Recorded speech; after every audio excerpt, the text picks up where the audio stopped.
question that we had to start this show, and we're going to try to do this on every Thursday as we're heading into the weekend of a slate of games.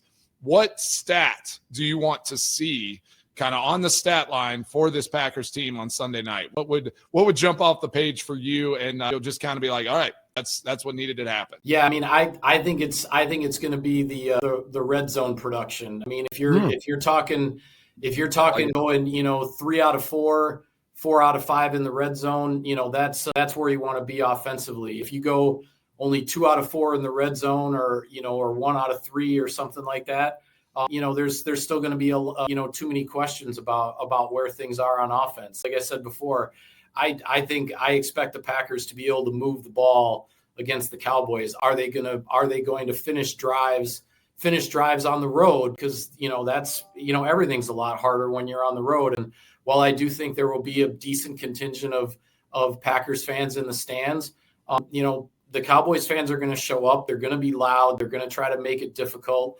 And when you get in close, you got to be able to punch it in and not let them make you kick field. I was thinking about just that side of the ball, like the special team side of the ball, and you're talking about the red zone. Brandon Aubrey for the Cowboys, unbelievable stud. So you do not want to get into a defensive battle kicking competition, if you will, with a guy that can kick 65 yarders in his sleep, it feels like, because especially there in Dallas, and I know McManus could probably do the same there, but it's just like you don't want that to be like what determines a game like this, especially whenever it's been shown Giants scored a ton of points against the Cowboys, Bears scored a ton of points against the Cowboys, finally honestly against the worst defense they've played so far.